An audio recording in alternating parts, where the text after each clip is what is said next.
So we have a quorum, so I'm going to call the meeting to order.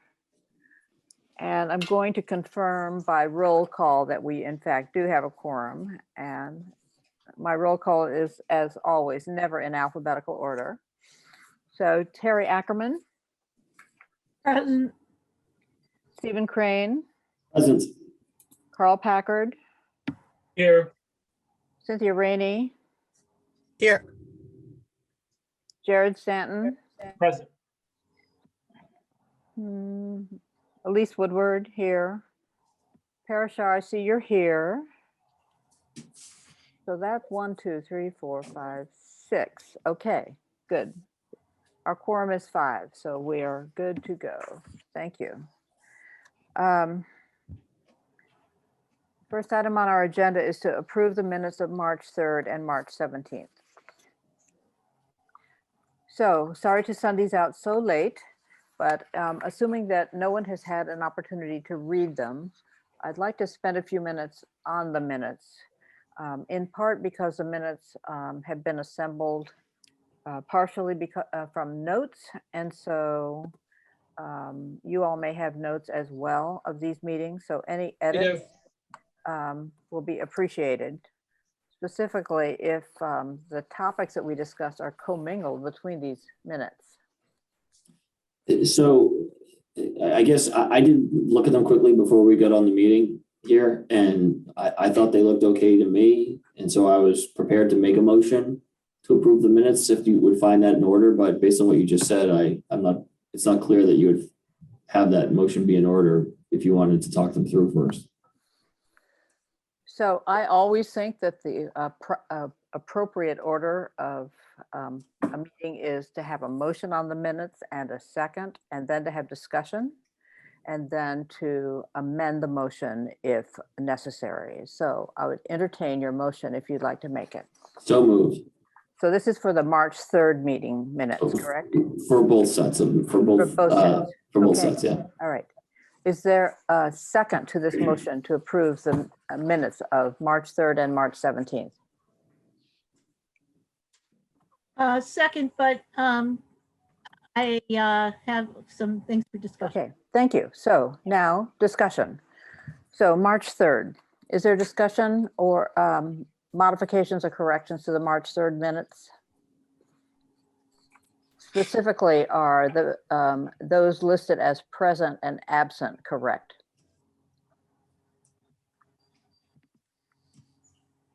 I haven't even read those ones yet. Okay. Uh, Do you want to discuss March 17th first, Terry? Sure. Let's see. I found one typo, if I can get to, or two typos in one. Okay, so.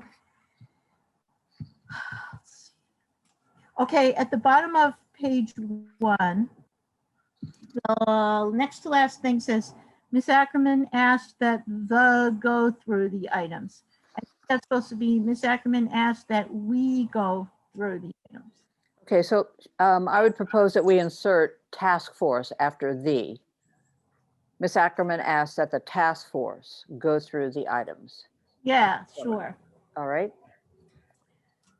And then my other thing was,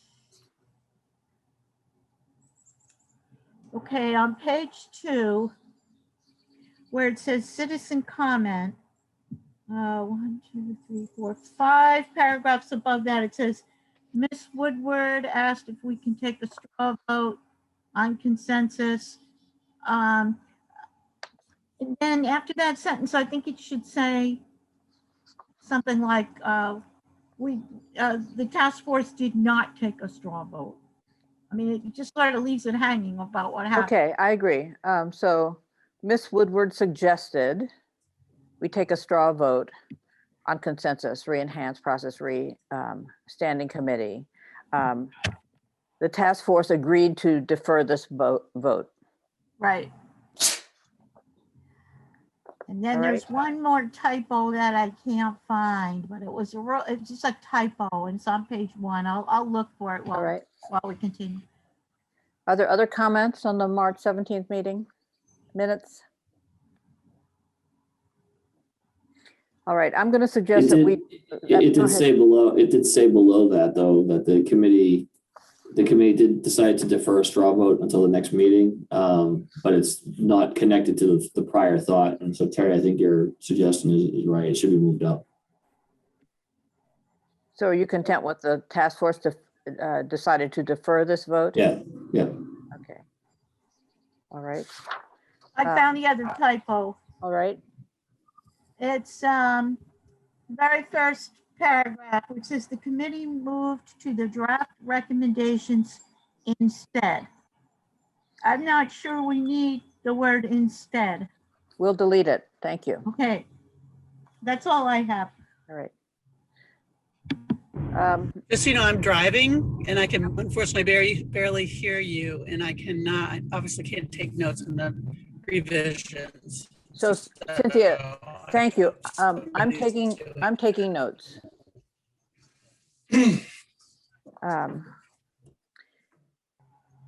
So I would like to change the words "do this" to "prioritize" in the paragraph that says, Ms. Woodward stated that large projects take 5 to 7 years. We can easily sequence these projects, but the difficulty is how to. I suggest we make that how to prioritize. In at the top of the second page, Ms. Ackerman made a motion. The second paragraph says, Mr. Packard amended that we proceed with the items, and the motion was amended. So that does not seem clear to me. And I do remember that I Carl remember something. amended the motion. Greetings, Yeah. Lori. Sorry, Lynn. No worries. Thank you for joining us. Very following item. What happened? Well, perhaps we should say, I Mr. remember Packard, amending something. perhaps we should say, the motion was amended by Mr. Packard and the amended motion passed unanimously. Okay. Is that okay? And we delete the Definition of sentence. very, we got to that. But it's not clear then what the amendment was. Oh, I think the motion was, okay, I remember now. The motion was that we would proceed with these definitions or the definition of very large project and the template and the criteria that, from that those things would be established, I guess. Okay. We proceed having, whatever, accepted those, putting them behind us. That we, yeah, okay. That we move forward. Brilliant, yeah. I mean, brilliant, a synonym for proceed. Okay. And the amended motion passed unanimously. All right, any other comments on the 17th?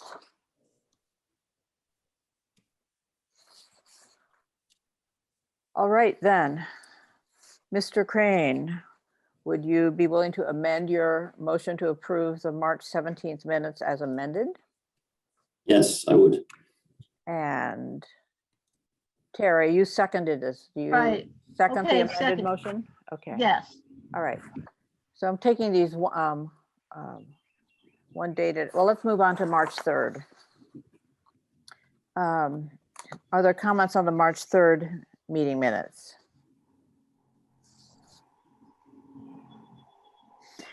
So my note is that in both of these minutes, we have Mr. Crane demonstrating a dashboard or a debt service calculator. And the question is, which week was it? I thought I did that at the last meeting. Okay, so then I'm going to suggest that the March 3rd minutes, we delete the paragraph on the first page. It says, Mr. Crane demonstrated a dashboard that could be created, that we delete that because we pick it up on March 17th. Is that agreeable? Sure. Okay.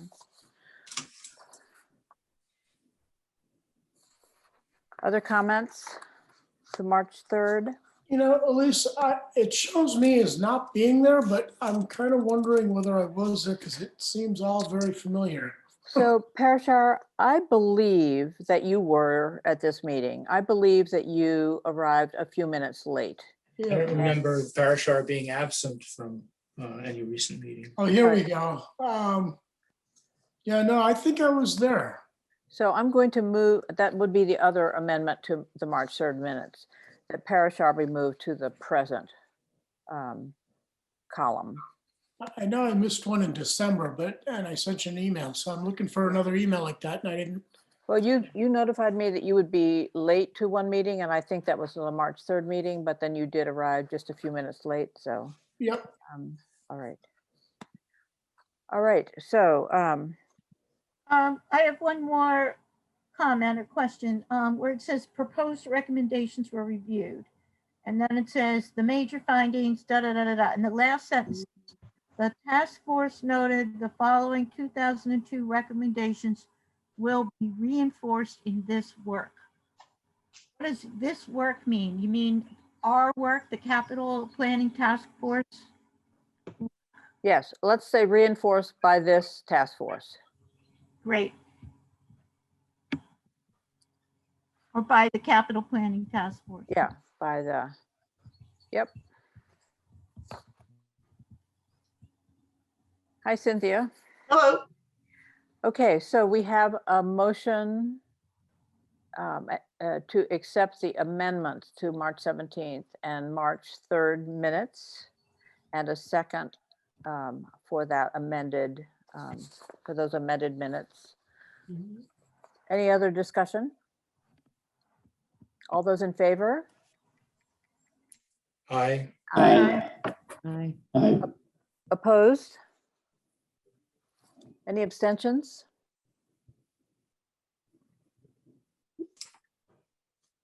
All right, thank you very much. The minutes are approved unanimously. Cynthia, I'll be happy to make the modifications and send them to you for posting. Thank you. Our next meeting will be April 14th at 3 o'clock, 2 weeks from today. All right, so I'd like to move on to discussion. I'm happy to take up these discussion topics in any order, but I have received some suggestions from Parashar and Terry about the template. And so perhaps we should discuss that first. Parashar, are you able to share your screen? I am indeed. Thank you. While he's doing that, I just want to comment, I'm outside on my porch and there's a lot of background noise. If anybody is having trouble with that, I'll move inside. Let me know. No worries. So hopefully the slides are up here. And I think the context and the background was, and I forgot where in the discussion, but it appeared to me that we didn't have a clear, or maybe we did and maybe we didn't, but I was hoping that by putting together a couple slides about what a summary of a long-term plan could look like, that we might help us align on kind of a vision for what we anticipate this report to be. And so I developed one slide and then a second slide with input from Terry that I'll share with you, sort of share a little bit of my thought process, a little bit of the logic, and open it up for discussion. I think as recommended, what I did was I took we keep calling it the template, the Excel file that Carrie and I think Cynthia, you developed, which in my mind and based on what I saw was a debt schedule, if you will, a little bit of the financing aspect of it and a little bit less in terms of my mind, in terms of some high level information that might be useful to citizens. And so I could kind of envision something like this as a high level summary of all of the tier 3 projects, right? And that's, to be very clear, tier 3 projects. Again, the projects there, the 5 listed are just from the Excel spreadsheet, and the criteria status, where they are, if you will, in terms of meeting that criteria.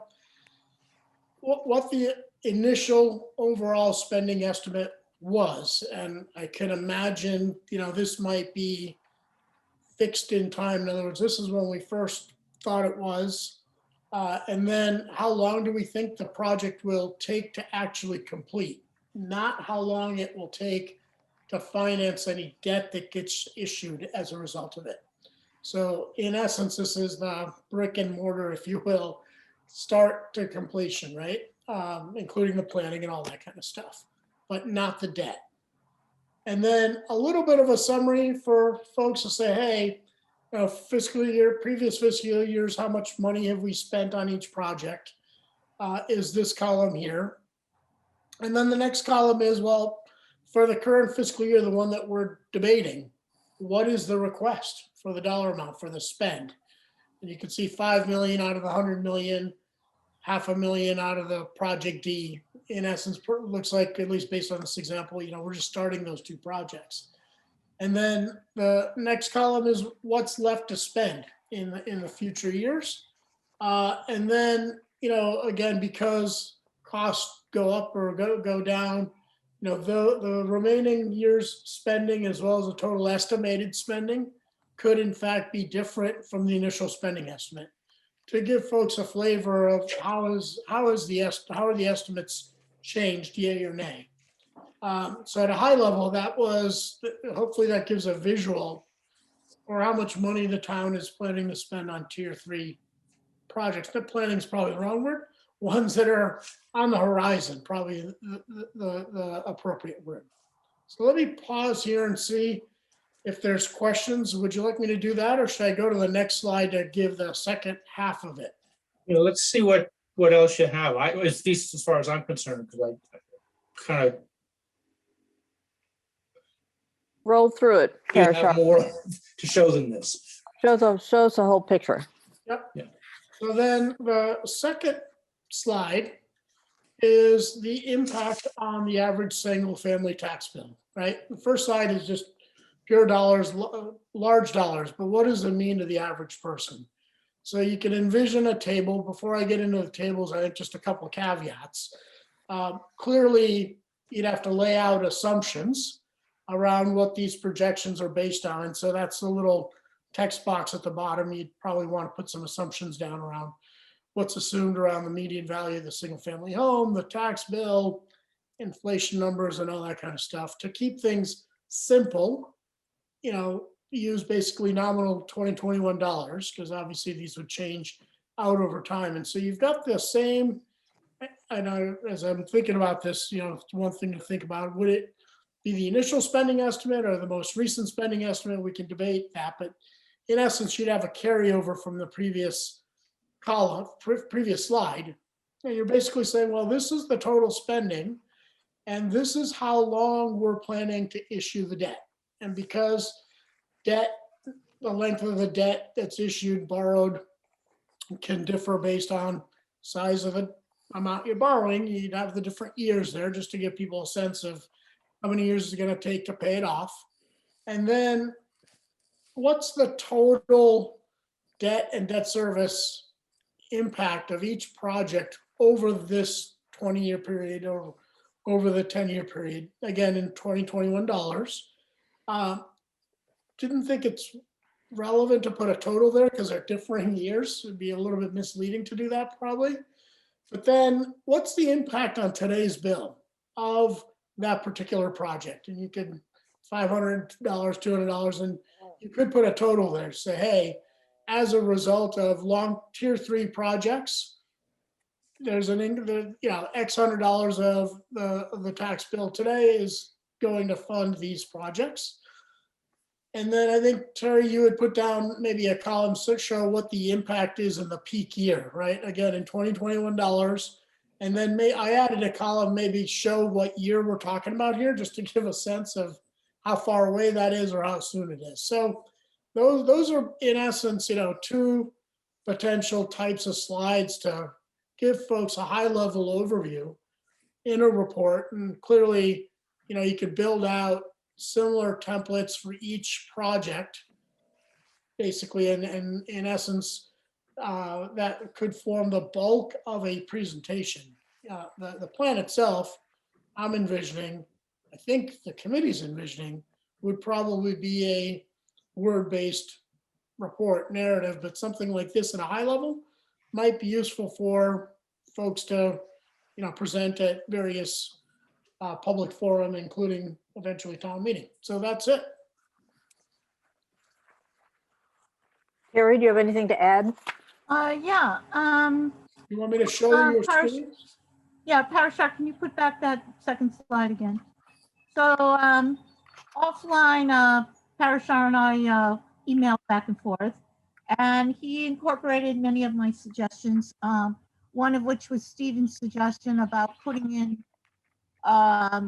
the impact on the median tax bill. Yeah, which is different than the average, but Okay, but we can discuss if it's going to be average or median, but the point is, in the previous slide, we only knew how many millions each project was going to cost. Most people want to know, how does it impact me? There's a couple other thoughts I had. One is, I think this slide, this second slide, should have also a column for existing debt, so that we can see what the total is. Because like, let's say I'm a taxpayer and I'm looking at the FY23 column. Well, those numbers might not mean anything unless I know how much debt is already in there. I don't know. We can debate that. That's one of my thoughts. And another thing is, I was thinking after I talked with you, Parashar, is our job to recommend what the PowerPoint templates for presentations are going to look like? Or is our job to recommend what the decision makers are going to look at, which is like maybe a Excel spreadsheet from which they make PowerPoints?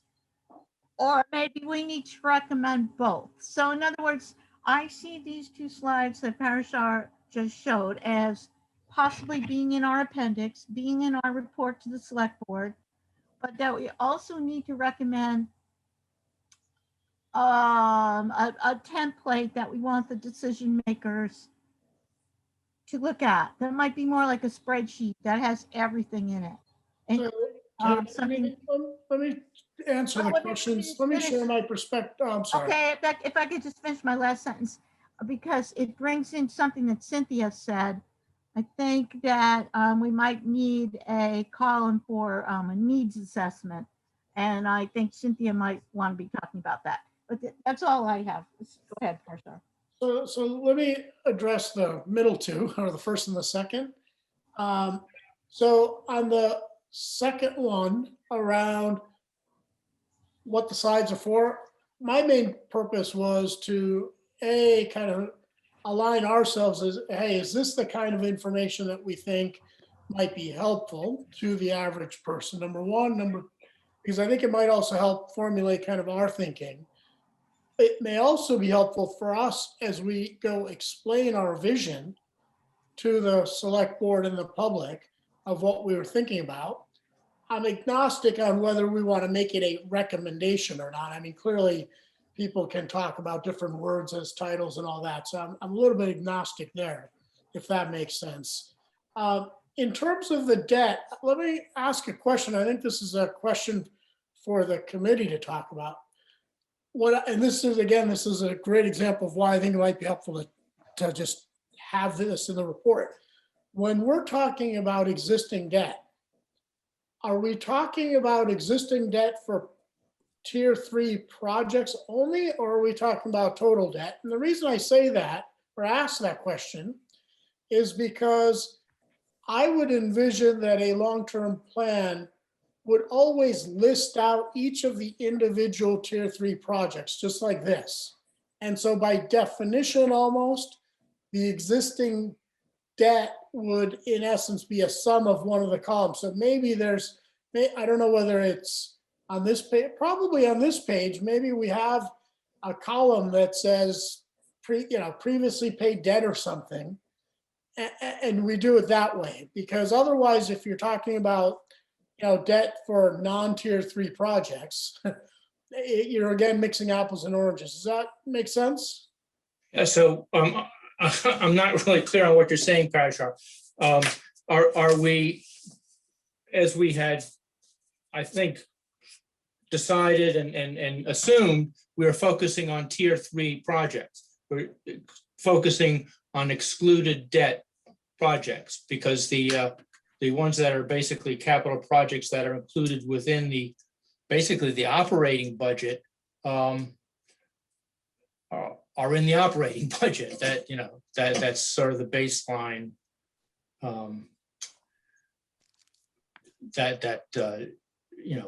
from which we start to, deciding what our, each year's budget's gonna be. So am I correct in that understanding? That these are where we are talking about the tier 3 excluded debt projects, right? Yes, that's correct. That's our charge. Well, actually, there's one clarification. There's 3 types of debt. There's debt that's in the operating budget. We definitely don't want to include that. Right. But then there's another kind of debt that's in capital projects but it's still not, it's not excluded. Maybe those are type 2. So I just wanted to clarify that point. And then of course, we have a sort of a policy on year to year of what we are spending on, capital expenditures. And presumably we keep with that, certain percentages go to this and that. I forget, 8% is the overall number. And so we're assuming that as a baseline. Correct? Right, 7 to 8% of capital expenditures occur in the general budget, is my understanding. And Right. saying above 8% would be in the realm of tier 3 projects excluded debt, right? So Yeah. it's my opinion that we should not intermingle all of That's the right. debt that we ever contemplated, and that we should Yes. only keep our work focused on debt from tier 3 projects. Right, and so if we do that, I added a column, for example. Now what we would see, for example, is the total debt for all the tier 3 projects, right? And you can see Okay. that was already previously paid. Does that help, Terry? And Oh, we need another row called existing debt. that's what this is, right? It's a row. Wouldn't the row be existing debt for only tier 3 projects? And wouldn't you want to see? We still have the Willard School, we still have the high school. Okay, so fair enough. So what? So projects that were. Wow. Woo! were the cost of the project. How'd Budget. you do that? Okay, anyway. I'm sorry? Did something weird happen? Yeah, Yes. psychedelic version of your chart. So, okay, so I see what you're saying. So add a couple of rows for the long, No. for tier No, 3 it's projects that are already in place. Yep. And Okay. Carrie has done that. She's done that. She's shown us, the bar chart with Willard, CCHS. Okay. I think Thoreau and Alcott are pretty much done. And Cynthia, on your point on the needs assessment, I think it's a good idea, and maybe we put something over here. And I guess this raises a question is, would we envision projects for which a needs assessment has not been started or completed? Would that go in the capital planning report or not? I don't know the answer to this question. Yes, I think it would. I think, for example, a project that we know is coming in 10 or 20 or 30 years, like, I don't know, the public safety building is coming at some point, but we haven't really finished the needs assessment. Well, maybe it needs to go on the list saying that needs assessment needs to be done. It's not done yet. And one more point is, when you're finished with this, if you go up to slide, I think 4 in this slide deck, Yep, You'll see the existing debt. Yeah, there it is. okay. What I was gonna suggest, and maybe work with Terry, is to add a couple of rows here as examples for that existing debt by project. And that way, again, make it very clear to everybody reading and looking at this, that we would want to ideally see it broken out by specific project. Yeah, so. Can I ask a couple what you're questions? doing Oh, go now, ahead, Bill. That's already in slide 4. Slide 4 doesn't break Yeah, this that's out. correct. I'm suggesting we break it out by project. Well, then you're gonna have like 10 or 12 projects subtract from what we're trying to do with our thing. Oh, and again, this is just a template, so that's all. Okay. All right. All right, comments, Carl. Yeah, well, two things. One, I just pointed out earlier, and it seems to be, mixing average and median even in the same chart. So, at some point you have to really always be talking about apples or oranges or whatever when you get to the applesauce. You decide what you're going to do, either average or median. Most calculations that I've seen of this has been based on the median family tax bill, but Right. and they're, the other thing I was going to point out is that most of our debt service expenditures, we don't amortize these things in a straight line. Kerry can, or Stephen can, that they're usually paying off at a higher rate in the beginning, and then it tapers off, just in terms of the basically debt service payments that you're making. Yeah. So the impact on the tax bill has to take that into account, and somewhere that should be at least acknowledged. Well, Carl, what do you think about why it says impact in peak year? It's a. Well, that's how you get to the peak year. So, but at least it should be acknowledged that's how we're getting to the peak year. Mhm. This is where really a chart is such a better tool, because it's just there, boom, Yeah, I think we need this and a chart. Yeah, I mean, clearly. you can Yes. use the graphs. Yeah, you mean a graph? Yeah, so the graphs would be by year for the next 10 years or something. So- Yes. Yeah, that's very helpful. or whatever it is. Yeah. Yeah. So I'm willing to take the Excel spreadsheet that Cynthia and Carrie did, add a couple of graphs from there as examples. If folks would like to see this built out into a few set of introductory slides to kind of explain how we envision such a report could start looking like. How do people feel? Is this helpful? This graphic helpful? Yeah, I had one other thing, because we started talking about decision makers, and I think this plan, whatever form it's going to be produced in for as a report or whatever, I mean, I think it should be something that, I'm not going to say the average citizen of the town, but at least an informed citizen of the town can react to. Right.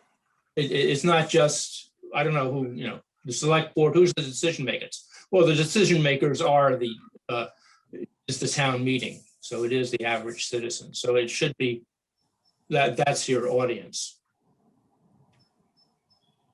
No? Okay. Yes, well, I and guess- that may be why this graphic is helpful. Right. I want to distinguish, I'm not being clear. One thing is that you might have a standing capital planning committee and you might have the enhanced process, but either way, you have these people who have made a decision to show to the public, and that's the PowerPoints. But before that, they line up all the projects on some kind of template that is available for the public, but it might have a lot of small print and everything in it. In the template that we were looking at on the Excel that I think we might need both. Well, I think what we might need is for the decision makers to look at all the projects on a spreadsheet and in a graphic. And then once they decide what to recommend, they put together these formatted PowerPoints for the public discussion. Does that make sense? It does, and Terry, this is again where I struggled with the existing template, which I think addresses the debt financing side of the equation.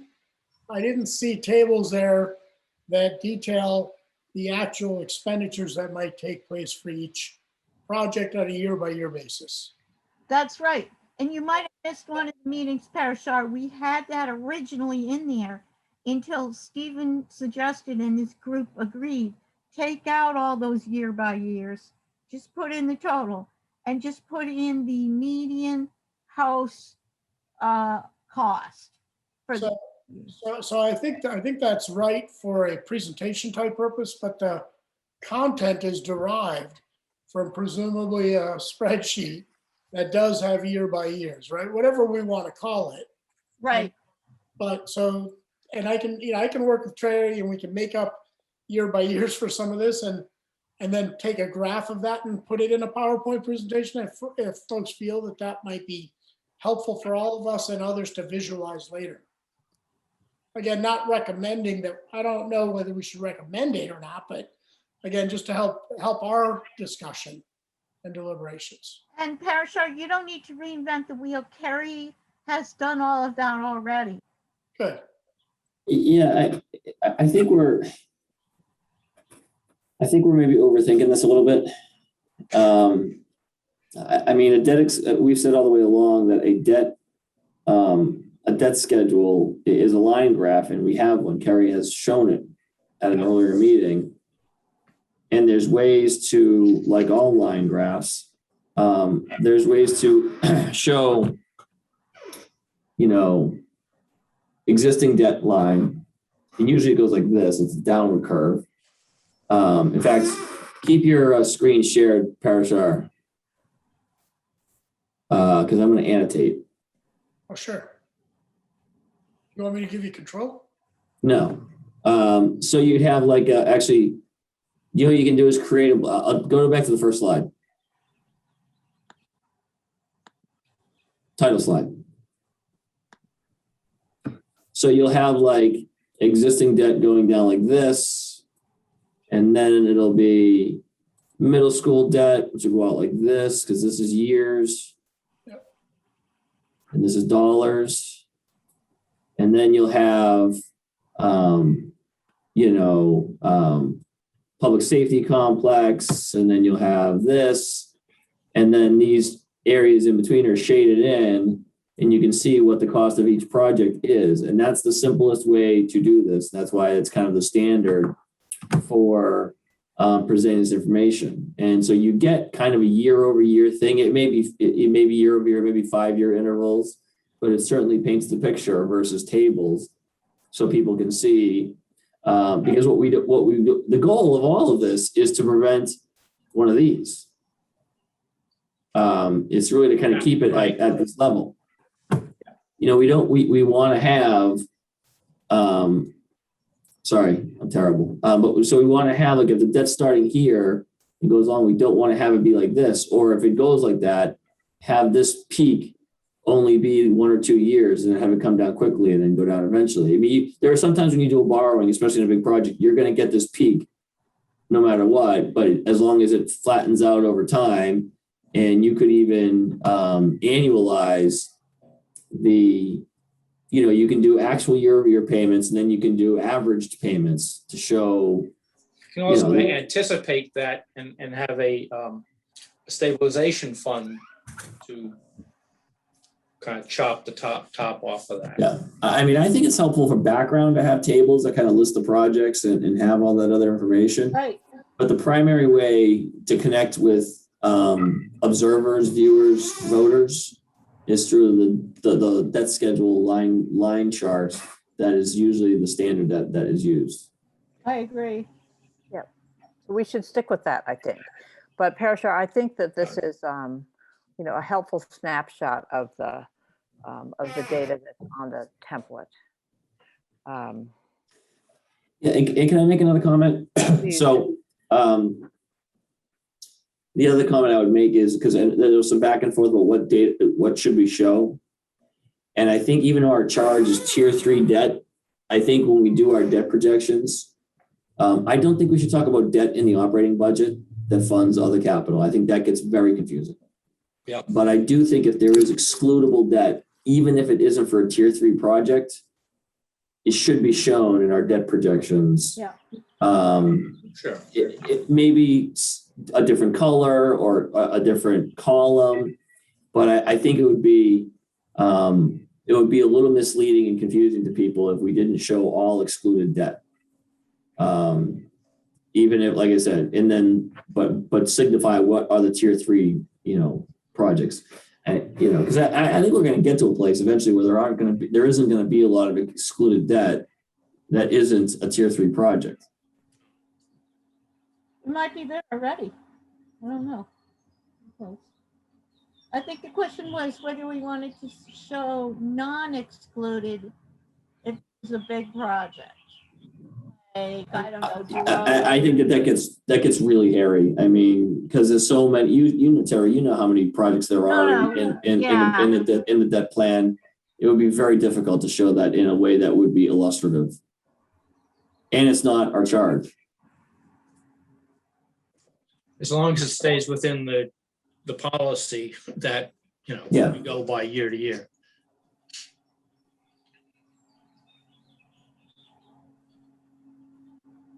All right, we have agreement on this? Terrific.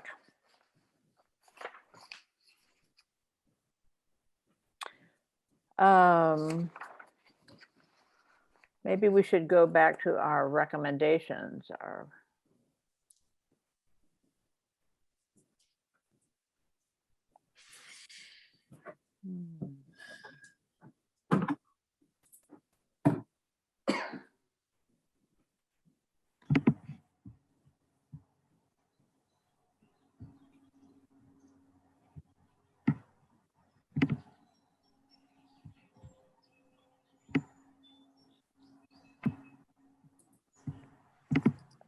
So this is a document we worked from 2 weeks ago.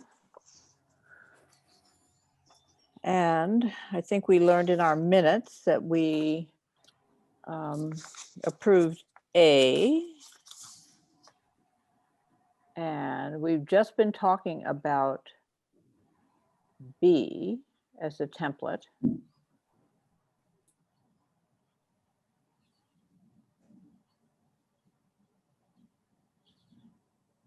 So just another comment on that. Yeah. In terms of the format, I think we agreed that a bar chart being the primary, or a line graph rather, being the primary medium for showing the debt service projections, and then using tables as backup to show impacts to taxpayers. Plus, I think we should be creating a calculator for each tier 3 project that people can use for their own tax bill. Oh, that'd be helpful, yeah. Which I think we have in some of that. The only thing I'd say is ultimately, whether there's an enhanced process or a committee, it's town staff that are going to be preparing the documents. And so I think that the town staff will generally prepare a PowerPoint presentation, I think is the format that we would probably use. And that PowerPoint is the tier 3 capital plan. And of course, there can be backup and attachments and things like that, but to keep it simple so people can approach it, start instead of having an inverted pyramid, have the regular information pyramid where you start here where there's large scale information for large scale projects, and then people can go and drill down into it to their liking. Some people are going to go to bottom. Some people are going to say the first 10% is all I really needed to know. And so I think that to avoid overwhelming and confusing people, I would say, like I said, a PowerPoint being the foundational document for whatever we produce. certainly the core of the plan, I would say, yeah. So we're not going to be presenting a template. We can present a template, but I would suggest that template be in the form of a PowerPoint. I mean, every project is going to have a feasibility study, engineer. I mean, it's going to have a ton of documents associated with it, and you just couldn't capture all of that, I think. And so a Word document narrative would get thick, in a hurry. And I think it would be, I think we get more mileage out of something that's a little more graphical. So again, I think we're getting confused between what the public is looking at when the process is pretty much finished. That's the presentation, that's the PowerPoint. And what happens at the beginning, which is that staff is going to put together all the projects and, do they have a needs assessment? Do they have the criteria? What are the costs? And put this all together in some kind of a list or template or something, so that then Stephen and Lori can get together and make some recommendations and create a PowerPoint that is then shown to the boards and the public. So I've lost my way here. We're talking about B, is that correct? We've been talking about B, Yeah. and we've been talking about the template as the backup information for Yeah. the PowerPoint that would be the presentation. Okay. That the line graph is the primary visual, more than a chart, that we need in order to see visually how the debt is sequenced. Yeah. Yeah. So where does the but I don't think we should abandon the template. It's a different instrument.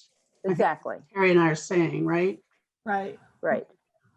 But I think the conversation has been about, is the template the right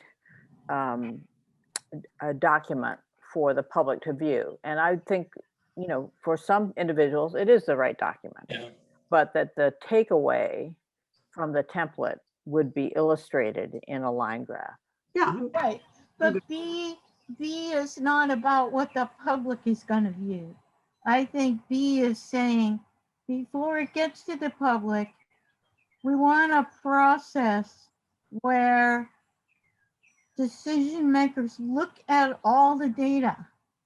That's what I'm thinking B is. We're not ready to talk to the public yet. We're just collecting all of it. I guess this plan, these projects will exist on the plan for a number of years. Right. And so that template will be part of the plan for a number of years. Probably won't be a static document, though. There'll be more and more information and decisions made along the way. Right. And I think, I think that the graphs showing the debt service and so on is the core of the plan, but this is sort of, you always have your key appendices. So Cynthia, what are you thinking about the template? I think the template's good. Yeah, are you, But I understand the concern about it's not digestible for a lot of people. And I would include myself, but I think the point of the template was to use it as an instrument, as a tool to perhaps generate the data we're talking about. exactly. Yeah. Right. Yeah, that's my understanding.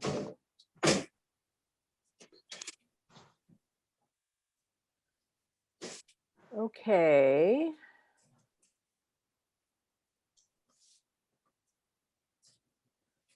Can I just make a comment about needs assessment? And I think we have a good real-time illustration of that, because this did come up a lot at the FinCom review at the middle school last Thursday. And I think their concern was that the additional space that's being proposed for auditorium potentially and gymnasium they didn't feel like there was a needs assessment. They didn't understand why this popped up to the top of the queue. Who is they? They, the FinCom. Uh-huh. And so many, and Parashar could correct me if I'm wrong, I did hear many of your colleagues mention needs assessment, mention capital planning as part of the review. So I guess that's, I hadn't heard that the recreation department felt there was a critical need for additional gym space, for example, to help with the planning of such a project from the beginning, instead of, as some of the FinCom members said, it felt like a bolt-on. So that's why I was sort of think maybe we need to think more, a bigger needs assessment outside of just the town facilities and school facilities. We need to think of recreation facilities. We need to think of other things that, might not be top of mind with the TBA review kind of a thing. So Thank you for bringing that up. That's a perfect example of, part of the dilemma. So our enhanced process has been described to sort of cast a wide net among town departments and, the school stakeholders, Mhm. so that all potential capital projects would be brought into the conversation. Mhm. And so relative to the middle school, I wonder whether the question about the gymnasium and that's come up is almost like it's an additional project, because the needs assessment was made for the middle school that would meet the educational needs. Mhm. So So at this point, this kind of a different notion about what should be included in the middle school project has the risk of taking the middle school project off the rails, because the needs that are being articulated will drive up the overall cost inevitably. And so I guess the question is, should this be considered as a separate adjunct project, as opposed to pushing to incorporate it into the middle school without a separate needs assessment? Right. Could those needs be met in another way? So, can I just, a couple thoughts here. I just, in terms of us, really trying to think about how these things could happen in other projects. Yeah, so a couple thoughts. And what I'm about to say is, I think my own observation, and I think a little bit of what I heard some members of the FinCom say, is, and I'm not sure I would let what's happening with the middle school kind of affect our overall concept of the fact that we need a, tier 3 projects need a needs assessment, Mhm. number one. And, any project, whether it's a rec project, land purchase, whatever, should have a comprehensive needs assessment. I think the way I kind of viewed what's happening with the middle school was a needs assessment was done and completed. There was input from various different stakeholders. Project kept moving along, and I wouldn't say at the last minute, but maybe at a later stage in the process than ideal, another set of stakeholders and interested parties came along and raised their hands and would like to expand the gymnasium or the auditorium in the gymnasium. And I think at this point, I certainly felt like, okay, it's a fair request to make. However, I did not see much evidence of a needs assessment on that particular idea and concept. And that's where I was suggesting personally to, hey, let's develop a true needs assessment for this idea. And if that needs assessment, looks at alternatives and everything else, and the school committee ultimately decides that, yes, it's worth it to expand the size of the gym and the auditorium, well, that's fine. I just felt the discussion about doing so was rushed in light of the fact, from my perspective, an appropriate needs assessment wasn't done. I don't know. if Was that option ever considered either in the first needs assessment study or in the feasibility study to date? No, and can I, so there's, I mean, I think the discussion of the finance committee, and I'll say, Parashar, it was frustrating to hear members of the finance committee say that we don't have a capital planning process. We've talked about that many times here. I don't need to go through that again. We do have a capital planning process. And then we also have a committee that is working on improving that process for large projects. I feel like that was a talking point that just got recycled a lot without merit.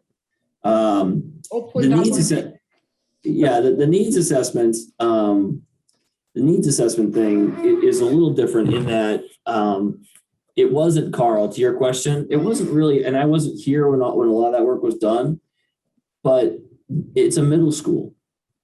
And we, they were looking at it as what meets the educational plan for the community. And so and to keep it on budget, the middle school building committee took an approach of, this is the size gym that we need for the ed plan. And I'm not going to get into the, pluses and minuses of the larger gym or the auditorium. This isn't the space for that. In fact, I think keeping this process completely separated from the middle schools would serve this effort well, because we don't want to get kind of caught up in all of that, because it's not, yes, the middle school project and how it came along, I think highlighted the need for better coordination of tier 3 projects, but this is not a committee dedicated to addressing the middle school. They already have a committee for that. Right. So, and so I want to make sure we're careful in how we talk about the middle school, because we're not really, it's only as an illustration, not as a part of this process. So, but just to answer the specific question, the rec department was not involved in that because it was not, or they weren't really planning a building for rec programs. The discussion at the finance committee, I think, so, and as you noted, it's not a bolt on, it's just it's the desire for a larger space is a natural outcome of us showing what we felt the committee, I say us, the middle school building committee, saying, here's what we think the design is that we need. And then people seeing that and saying, we think that's too small, we want it bigger. So now that that's happened, you're right that there was not a needs assessment behind, actually I take that back. CCBY has done, I think, a needs assessment. I can't testify to it at all. I wasn't a part of that, but the rec department, which is a town department, will certainly look at that information and do its own needs evaluation of what will we get out of this larger space.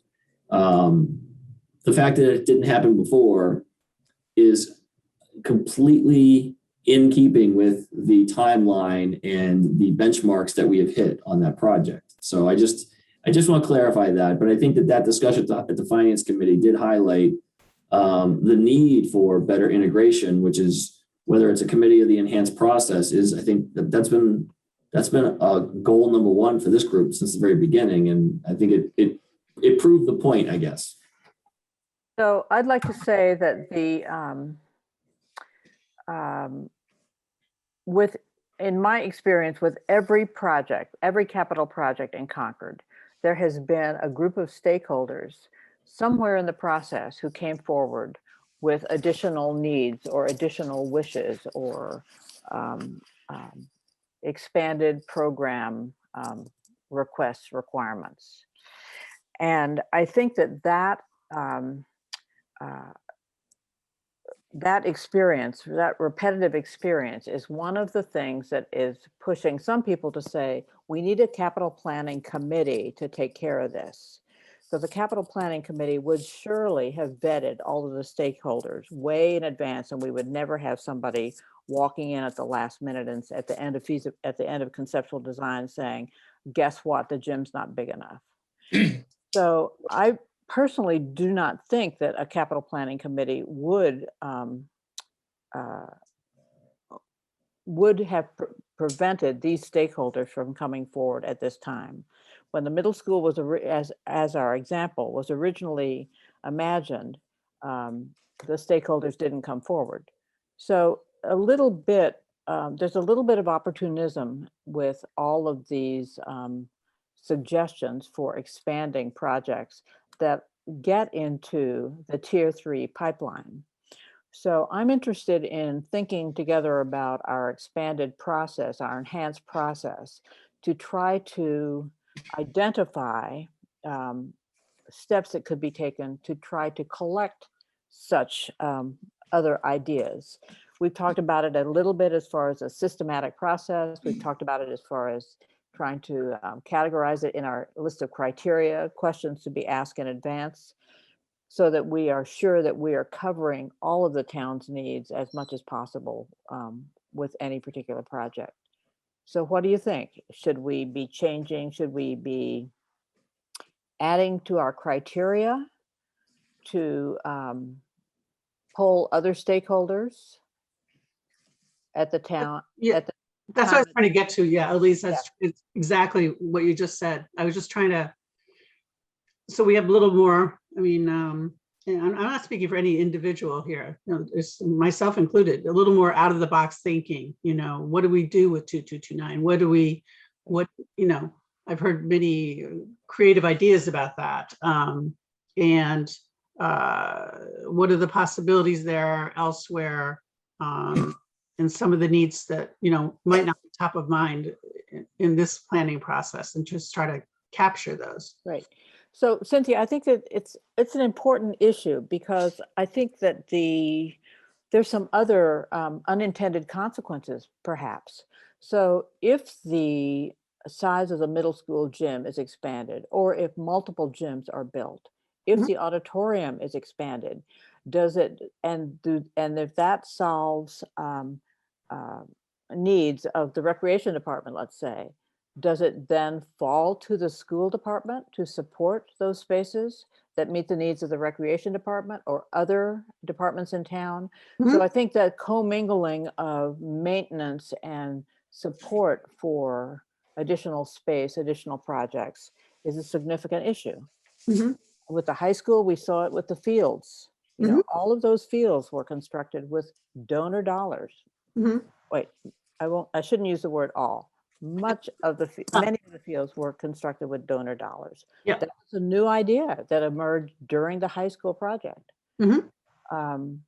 So I think that framing criteria for needs of other stakeholders and how supporting those needs would then be funded to be supported either by them or by other departments in town is an important criteria. I'm trying to think how to capture that, because it is important. I don't want to just get, yeah. I think, you know, will the project result in additional municipal expenses? Yeah. And so, you know, one of the risks is, I'm gonna just go down on, now I'm on my rant about unintended consequences, but one of the risks is so adding space to the middle school gym, auditorium, was likely to push the overall cost up above $100 million project costs, or to require that spaces that maybe are necessary for the educational requirements are adjusted in order to hold that $100 million project cost. And so I think that tension about the project is a real tension, and one that risks approval of the project at town meeting if the information is not clearly available and is not understood by voters as to how this happened.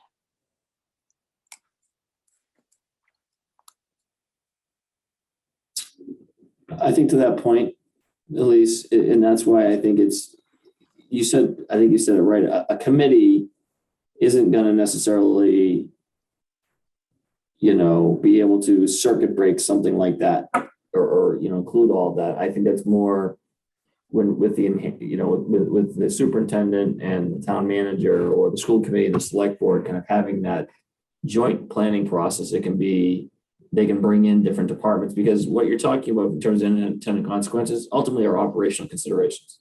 Exactly. The capital planning committee isn't going to decide should there be a custodian on duty if the gym is expanded and it's a rec program versus a scholastic program. That's going to be something that the superintendent and or the town manager would decide. And so that's where I think it's where the proverbial rubber hits the road in terms of being able to tease out some of that. And there's going to be things that there are, like you said, there's always going to be considerations that aren't considered, whether it's an enhanced process or a committee. I just think our chances are better when it's really, at the executive level, because there's a broader view of what's out there and what the needs are. Or in the case of, again, I'm not going to use a middle school, but something comes up in the planning of a project and all of a sudden it's decided, geez, we really need to study that a different way. The administrations, the school and town administrations can say, all right, let's just get together and find somebody to study this, or let's come up with a way to look at this differently, and it can just happen. And then those findings can be presented. Or it's, hey, select board and school committee, we really think we need to study this differently. What's your view on how we should look at this? And then we get that feedback and we go from there. So, I guess I'm trying to connect like where I see the real problems are, which I think we are all articulating, and how we can best use this process to meet those issues. So Elise, are you suggesting that we add a criteria that says something like, what other stakeholders might come, what other needs might come forward, and something like, and how much would they cost, or what other funding is available for those needs? Or are you suggesting that we add a criteria in here?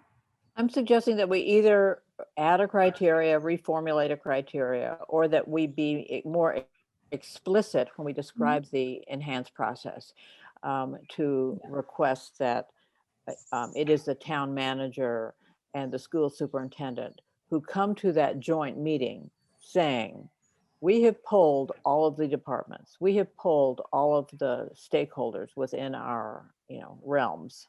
And these are the needs that have been identified. Here's the recreation department, here's NRC, here's planning, so that it can be put together. And fundamentally, I think this process happens right now. Mhm. But I don't think that but it may not be I'll just continue with the recreation department's needs. The recreation department needs may not rise to the level of a tier 3 project, right? They may be dispersed and, of lower dollar amount. So when there is the opportunity to clag those needs onto a tier 3 project for which we're going to exclude debt, that's very appealing. Parashar. A couple of thoughts. Two specific thoughts. If we go under B, I think right now the way it's worded is it only references the town.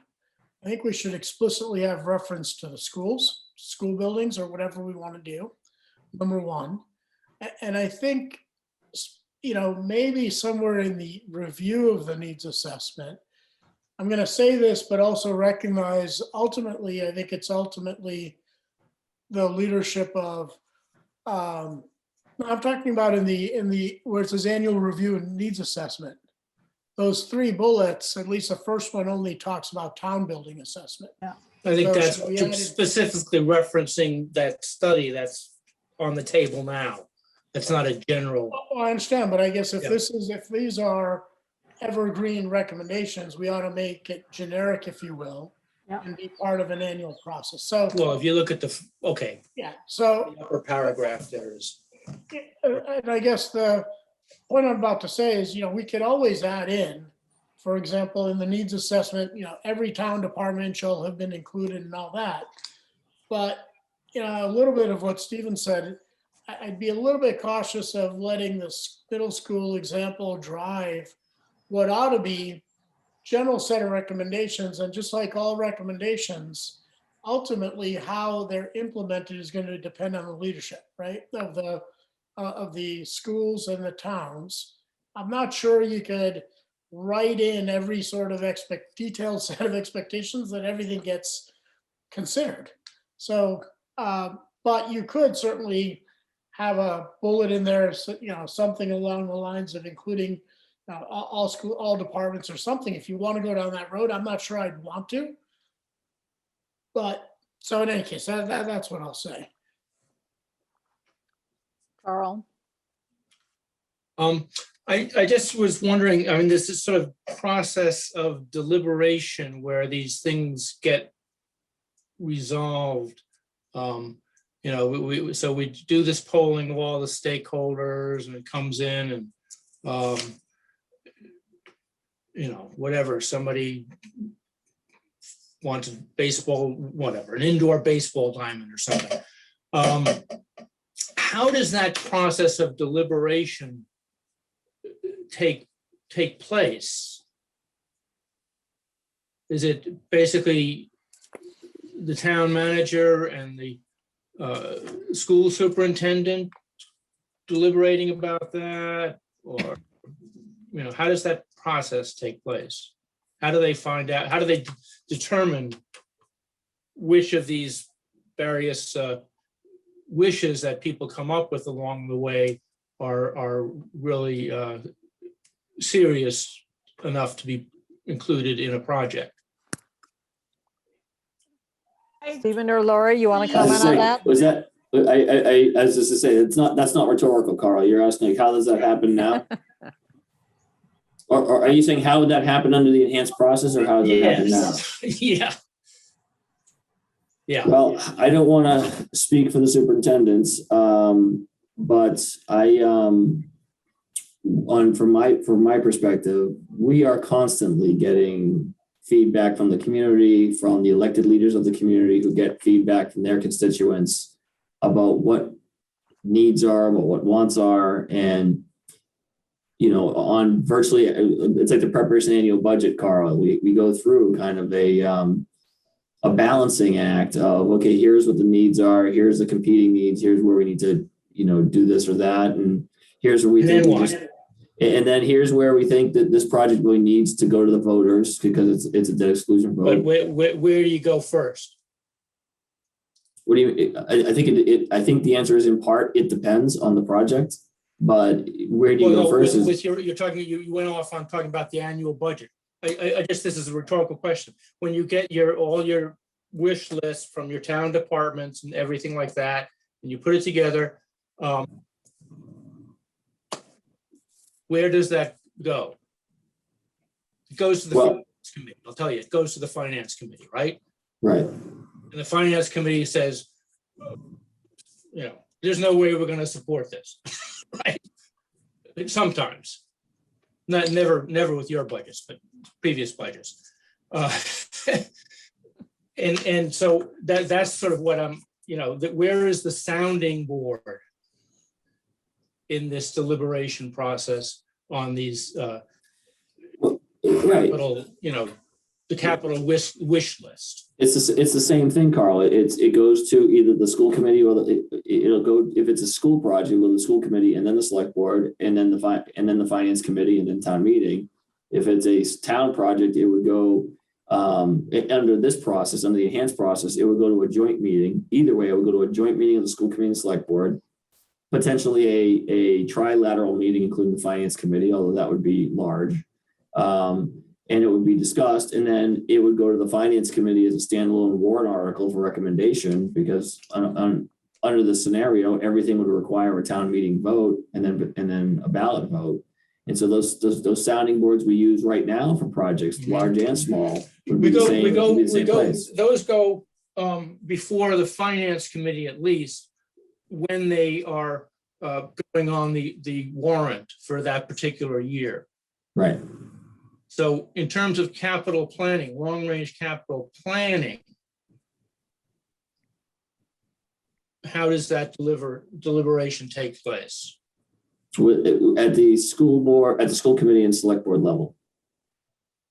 But the finance committee can always, and I believe has, asked the appropriate folks to come in and give presentations. Sure. So Sure. There's a lot of different places, Carl, for that sounding board to occur through the process. I guess I'm. Yeah, but the finance committee typically concerns itself with current year matters. Yeah, and I think the other point I'll make, and then I'll mute myself, is even with an enhanced process, if we recommended an enhanced process instead of a permanent committee, I still think you would have minimally task forces or project-based committees that would form around certain projects. And so there would be that sounding board as well. I mean, if we had a capital planning committee, standing committee, it would then have to take on all, salt shed for DPW, for CPW, public safety complex, next round of school. I mean, it would have to take on everything. And that really, should that be a permanent building committee or not? But either way, especially if there's a site selection component, there would be a site selection committee, and so that's where I think there would always be the structure, the institutional kind of charter-based school committee, select board, superintendent, town manager, but then there would be a committee that gets formed for each project. When it gets to that point. When it gets into the needs assessment feasibility time is usually when those come together. And so I think, and so that's why I'm on the side of the enhanced process instead of the standing committee, because I think you can have then committees for each project that are more focused and relatable to that, and a kind of more detailed sounding board for those individual projects. Well, of course, we do have individual committees for each project, when they get to the feasibility study stage, at least, yeah. At least Okay, on it is item number 4:22. Parashar. At least on item number D, I think we talked about, there's a criteria there about additional municipal expenses. And perhaps we ought to add one about municipal and or school expenses. Will the project result in additional municipal expense? Should we also add the word additional municipal and or school expense? Officially, school expenses are municipal expenses, but Yep. to the uninformed, it would be probably helpful to have that specification. And actually, that if it was the region, that would not be true. Mhm. Yeah, so including CPS. Is that everybody happy with that? Okay. Mhm. I'm going to stop sharing my screen so we can see each other. We Just before we end, I think we just touched on two things that maybe we should continue next time. One is what you brought up. Should we add a criteria about, has everybody been polled or something like that? And the other thing that just came up that Carl was talking about, I think he's onto something where, how do we have an enhanced process that's going to have good sounding boards to it and have enough concrete and enough teeth in it? Okay, so Terry, I'm going to assign you that question to answer for next time, please. I don't know how to answer it. That's Well, to have an idea for how to resolve it. I'm Oh, going to I take, invite everybody to please send in your ideas. yeah, exactly. All right. I'm going to take comment from the public, but first I'm going to let you all know that I received an email from Dean Banfield this afternoon, which I will share, which basically gives his point of view about the capital planning process, including his recommendation that a structured process, whether it is enhanced process or standing committee, is important. So I'm going to forward that email around to everyone. He's an advocate for a stronger process all around. Carlin, do you have any comments as a member of the public? Thank you, Carlin Reed, 83 Wits End. Just briefly, I do think the visual of having a graph is going to be very useful. You discussed that earlier, and I think that's the good approach. Please keep in mind that regardless of whether you choose or how you choose your enhanced process or a standing committee, this will not be perfect. So whatever you decide to do, yes, Cynthia's smiling, try to incorporate some flexibility for adjustments, because you will need that flexibility. That's it. Good advice. Thank you very much. Not perfect, but outrageous. Not perfect, right. Buildings are never perfect. Here we go again. All right, so We are not going to vote on the proposed recommendations tonight. We are going to vote in 2 weeks. Parashar, I see you'd like to make a comment. I think at the last meeting, somebody had mentioned that the FinCom's position on a standing was to have a standing committee. I just wanted to clarify, the current finance committee does not have a recommendation. We discussed it, debated it, and if you take a look at the letter that Elise circulated, it doesn't address whether or not there should be a standing committee or whether there should be an enhanced process. And thank you for reminding me of that current letter. So I had totally covered it up with the older letters that I first circulated. So thank you. And Cynthia sent some MMA documents. We've seen them before, but I will forward her email to everyone just so that it's sort of at the top of your inbox, as they say. So I'm going to give everyone a chance to launch a parting shot before we close this meeting. So Carl, I'll start with you. Oh, I don't get to fire the last. Well, would you prefer to wait? I'll let you wait. Um, I'll take the first shot. I have no parting shots. Terry. Carl, I'll come back. Terry. I have no idea what the answer is. I'm really stumped. Please send me your suggestions. Jared. Parting shots. Okay, Laurie. No comments, thanks. Stephen. Yeah, Terry said something and got an assignment, so I'm not going to say anything. Oh. Cynthia. Are you going to read Mr. Banfield's letter? Oh, would you like me to read it? I thought you said you were. I said I would send it. I can read it. Read it then. That's fine. Sending All it. right. Dear Chair Woodward, I've been following the progress of the Capital Planning Task Force, and I do think some very good work has been done by the committee. As there has yet to be a final determination regarding exactly how the town moves forward with planning for large capital projects, parentheses, I think the $5 million number is a very good definition, and parentheses. I thought I would offer my thoughts. Your committee has arrived at some very good steps that will drive a good annual cycle of reassessment. A facilities assessment with anticipated maintenance schedule. B, a template for pipeline projects, identifying urgency, scope, and stage of evaluation. C, a parallel inventory of land, both available and possibly needed to accomplish priorities. The question for me is whether this set of steps and artifacts should be undertaken by the administrations of both the town and the schools, and then presented for approval to a joint school committee / select board session, or whether the work of assembling and prioritizing those projects will be the work of a committee, taking input from both administrations. I would prefer to see this be the work of a standing committee rather than a collaboration between the town and school administrations. These are the primary benefits of a standing committee in my view.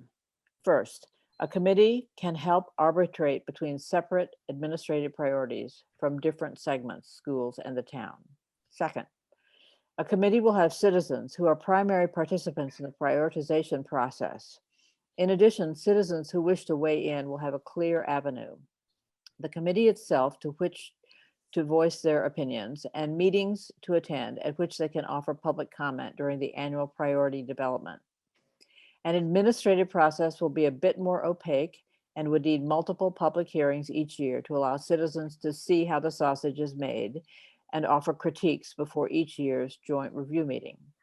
Third, while the joint select board school committee FinCom review of the priorities established by the committee may choose to adjust the priorities recommended, the chances of this are low, as the detailed analysis undertaken would need to be considered deficient in some way and in need of adjustment. And finally, I believe that a committee is the best vehicle to ensure that the process established by the task force is both executed and reviewed annually for improvements. No matter how detailed the initial process specification is, there are bound to be elements that are identified as either unworkable or would benefit from adjustment. Having a committee overseeing this process as its sole function will ensure that the way it arrives at its annual prioritization schedule is subject to some form of continuous improvement. To me, the need for something structural in the town whether it is an enhanced process or a standing committee executing an annual review, has been made clear this year. A very structured capital effort to create a new middle school has recently been destabilized after arriving at a unanimous conclusion regarding the scope, budget, and preferred design for the new building. A vocal group of concerned citizens has injected new priorities into the committee process and is requesting that the scope be expanded for the project to support community needs beyond those requested by the school administration. If we had a stronger process, there might have been some placeholder for these apparently unmet needs, and those might have been incorporated into the plans at the outset rather than at the 11th hour. Best, Dean Danfield. I'll circulate that to everyone. Parashar. Parting Well- shot.